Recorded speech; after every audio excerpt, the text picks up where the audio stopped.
ওম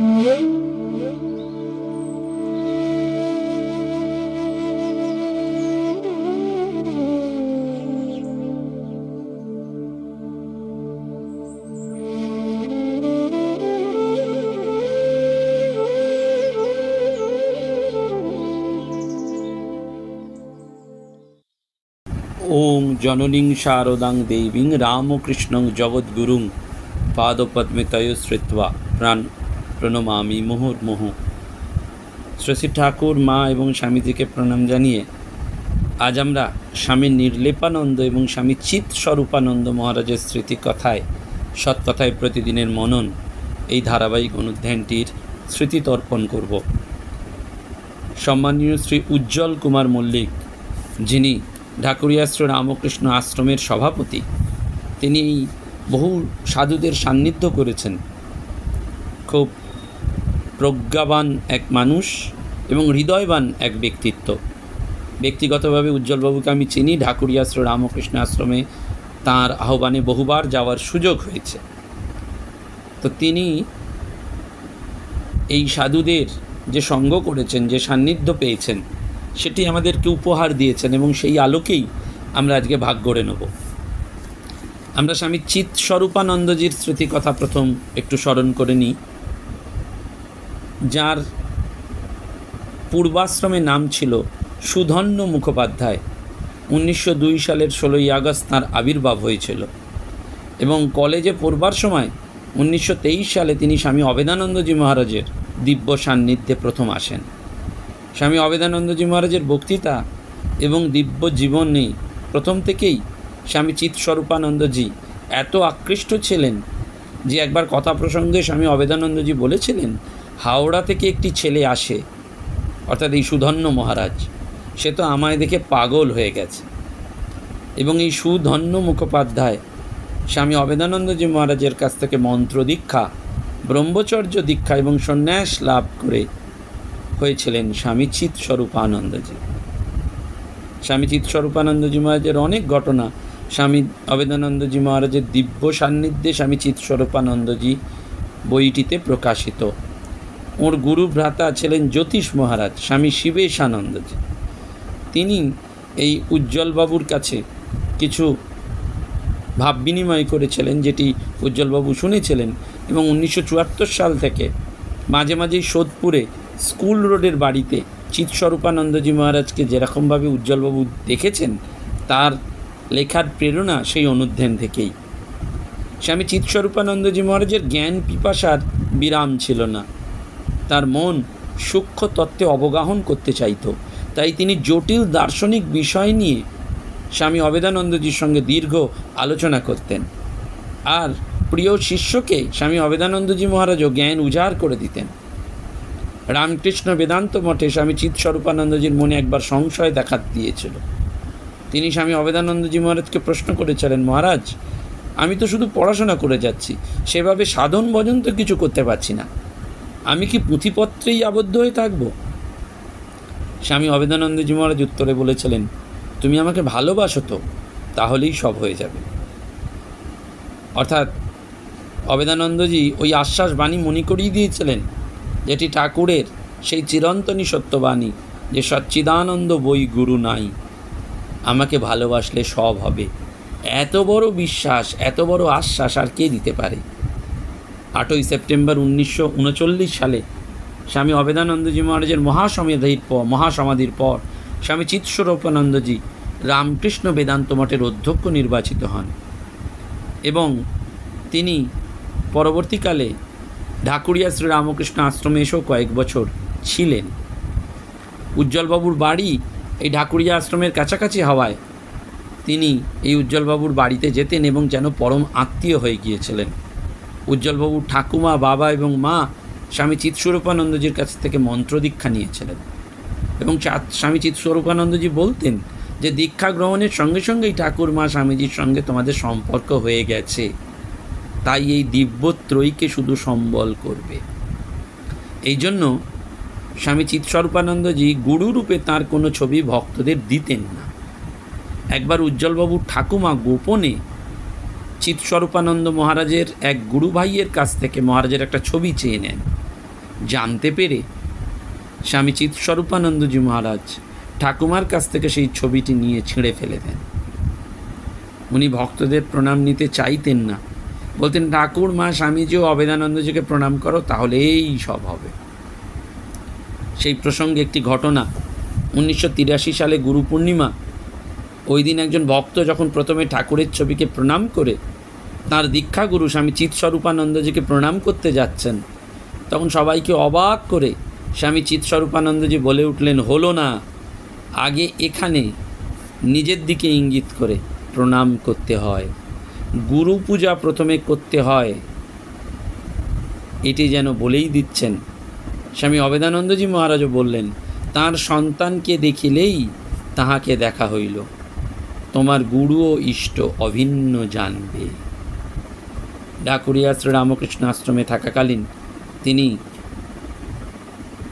আশ্রমের সাংস্কৃতিক ভবনে গীতার ওপর ক্লাস নিতেন এবং এই আশ্রমের উৎসবে বহু পণ্ডিত ব্যক্তি এবং তার মধ্যে কলকাতা বিশ্ববিদ্যালয়ের ইতিহাসের অধ্যাপক ত্রিপুরারি চক্রবর্তী মহাশয়ও এসে স্বামী চিৎস্বরূপানন্দজি মহারাজের সঙ্গে একই মঞ্চে বক্তৃতা দিয়েছেন এবং মহারাজের পাণ্ডিত্যে মুগ্ধ হয়েছেন। উজ্জ্বলবাবুর মা আইএ পাশ করেছিলেন, কিন্তু বিয়ের পর মহারাজের নির্দেশে উজ্জ্বলবাবুর বাবা সাউথ সিটি কলেজে বিয়েতে মাকে ভর্তি করে দিয়েছিলেন এবং মা অর্থাৎ উজ্জ্বলবাবুর মা 1957 সালে বিয়ে পাশ করেন। সেই যুগে ভেবে দেখুন, ওই সমাজের রক্ষণশীলতার কথাটা ভাবতে হবে, সেজন্য ওইটি এবং সবটুকু প্রেরণা এই পূজ্যপাদ মহারাজের জন্যই সম্ভব হয়েছে। 1974 সালে যখন উজ্জ্বলবাবু বাবা মার সঙ্গে সোদপুর স্কুল রোডে মহারাজ যে বাড়িতে নির্জন বাসে থাকতেন সেই বাড়িতে যান এবং প্রথম দর্শনেই মহারাজের খুব সান্নিধ্য এবং স্নেহ লাভ করেন। মহারাজ ওনার বিছানা স্পর্শ বা প্রণাম কাউকে করতে দিতেন না। একটি ছোট্ট চৌকিতে ভক্তেরা বসতেন আর মহারাজ কথামৃত পাঠ করতে বলে তার ব্যাখ্যা করে দিতেন বিভিন্ন রেফারেন্স বুক থেকে উদ্ধৃতি দিয়ে। কথা প্রসঙ্গে তিনি একদিন বলেছিলেন, সারাটা জীবন শুধু পড়াশোনার পেছনেই দৌড়তাম, মহারাজের কৃপায় জীবনটা বদলে গেল। ত্যাগই ছিল তাঁর ভূষণ এবং স্বামী অবেদানন্দজি মহারাজের প্রতি ছিল তার অসীম ভালোবাসা। ডিসেম্বর 1983 সালের ডিসেম্বরের শেষে ঢাকুরিয়া শ্রীরামকৃষ্ণ আশ্রমে স্বামী শিবেশানন্দজি মহারাজের কাছ থেকে যখন স্বামী চিৎস্বরূপানন্দজি মহারাজের গুরুতর অসুস্থতার সংবাদ পেলেন, তখন উজ্জ্বলবাবু এবং স্বামী শিবেশানন্দজি সেখানে দেখা করতে গেলেন। ওনার সেবিকা শিষ্যা এবং অন্য ভক্তরা রয়েছেন ওনার কাছে এবং মহারাজ সেবা প্রতিষ্ঠানে ভর্তি। 11 জানুয়ারি 1984 সাল ভোর 6টার একটু পরে তিনি মহামিলনের পথে যাত্রা করলেন। রামকৃষ্ণ বেদান্ত মঠ থেকে সন্ন্যাসী ব্রহ্মচারীরা এসে চিরনিদ্রায় শায়িত স্বামী চিৎস্বরূপানন্দজি মহারাজের উদ্দেশ্যে পুষ্পস্তবক অর্পণ করলেন। শ্মশানে ডক্টর শ্যামল সেন ছিলেন প্রখ্যাত নিউরোলজিস্ট রামকৃষ্ণ মিশন সেবা প্রতিষ্ঠানের। তিনি আস্তে আস্তে এসে ক্রন্দনরত এক ভক্তকে বলেছিলেন, বুঝতে পারছি তোমার বুকের ভেতরটা ভেঙে যাচ্ছে, কিন্তু বেদান্তে কি শোকের স্থান আছে? ছোট্ট একটু কথা, কিন্তু সত্যি সত্যি বিশ্ব সংসারের চরম সত্য। মহারাজের পদযুগল স্পর্শ করে শেষবারের মতন প্রণাম করেছিলেন উজ্জ্বলবাবু। কোনো এক প্রাচীন ভক্তকে বলতে শুনেছিলেন উজ্জ্বলবাবু যে স্বামী অবেদানন্দজি মহারাজ বলেছিলেন, সুধন্যের ভাগবতী তনু। কাশীপুর মহাশ্মশানে সেই মহাপুণ্যপীঠে অগ্নিতে ভস্মীভূত হল স্বামী চিৎস্বরূপানন্দজি মহারাজের ভাগবতী তনু, কিন্তু ত্যাগ তপস্যাপুত জ্ঞানের সাধনায় প্রদীপ্ত শ্রীরামকৃষ্ণময় মহাজীবনের আদর্শ তিনি রেখে গেলেন অনাগত কালের মানুষের জন্য। ঠিক আরেকজন সাধকের কথা উজ্জ্বলবাবু তাঁর লেখনীতে উল্লেখ করেছেন শাশ্বত নির্ভীক পত্রিকায় এই মার্চ এপ্রিল 2025 সালের সংখ্যায় স্বামী নির্লেপানন্দজি মহারাজের স্মৃতিকথা। ঢাকুরিয়া শ্রীরামকৃষ্ণ আশ্রমের প্রাচীন ভক্তদের লেখা থেকে জানা যায় যে 1940 খ্রিস্টাব্দে রথযাত্রার দিনে ঢাকুরিয়া শ্রীরামকৃষ্ণ আশ্রম প্রতিষ্ঠার পুণ্য লগ্নে শরৎ মহারাজের বিশেষ স্নেহ এবং কৃপা প্রাপ্ত স্বামী নির্লেপানন্দজি মহারাজ, যিনি কার্তিক মহারাজ নামে পরিচিত ছিলেন, তিনি এই ঢাকুরিয়া শ্রীরামকৃষ্ণ আশ্রমে উপস্থিত ছিলেন। এবং স্বামী বিবেকানন্দের মন্ত্রশিষ্য ব্রহ্মচারী জ্ঞান মহারাজ তিনিও এসেছিলেন। স্বামী নির্লেপানন্দ মহারাজ বেশ কয়েকবার ঢাকুরিয়া শ্রীরামকৃষ্ণ আশ্রমে অতিবাহিত করেন এবং কয়েকজন ভক্তকে বিশেষ কৃপাও করেন। স্বামী নির্লেপানন্দজি যখন মাত্র 2 বছর বয়স, তখন স্বামীজি ইহধাম ত্যাগ করেন। পরবর্তীকালে নির্লেপানন্দজি বিবেকানন্দ গবেষণা শুরু করেন এবং তার অনুপম ভাষায় এটি হচ্ছে বেসরকারি তদন্ত কমিশন। স্বামীজির ওপর নবলব্ধ তথ্যগুলো তিনি প্রথমে উদ্বোধন পত্রিকায় প্রকাশ করেন। পরে বিবেকানন্দ গবেষক শঙ্করী প্রসাদ বসুর সুনিপুণ সম্পাদনা এবং করুণা প্রকাশনীর শ্রী বামাচরণ মুখোপাধ্যায় মহাশয়ের আগ্রহে এটি প্রকাশিত হয় স্বামীজির স্মৃতি সঞ্চয়ন নামে। স্বামী নির্লেপানন্দজির এই সংগৃহীত তথ্য প্রকাশিত হয়েছিল 1 বৈশাখ 1374 বঙ্গাব্দে এবং এই অমূল্য পুস্তকের একটি কপি ঢাকুরিয়া শ্রীরামকৃষ্ণ আশ্রমের লাইব্রেরিতে আছে। পরবর্তীকালে পূজ্যপাদ স্বামী মুমুক্ষানন্দজি মহারাজ এইটি পুনর্মুদ্রণের জন্য ইচ্ছা প্রকাশ করেছিলেন এবং লীলা সংবরণের আগে স্বামীজি বলেছিলেন, আমি যাচ্ছি, কিন্তু দ্য স্পিরিট উইল ওয়ার্ক। স্বামীজির সেই স্পিরিট ব্রহ্ম হতে কীট পরমাণু সর্বভূতে সেই প্রেমময় আরও ব্যাপক প্রচারের জন্যই এই স্বামীজির স্মৃতি সঞ্চয়ন।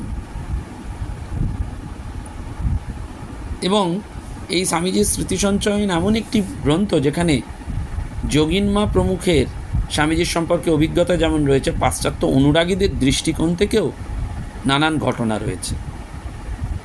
1894-তে মার্কিনের ডেট্রয়েট শহরে স্বামীজিকে সিস্টার ক্রিস্টিনের প্রথম দর্শন হয়েছিল।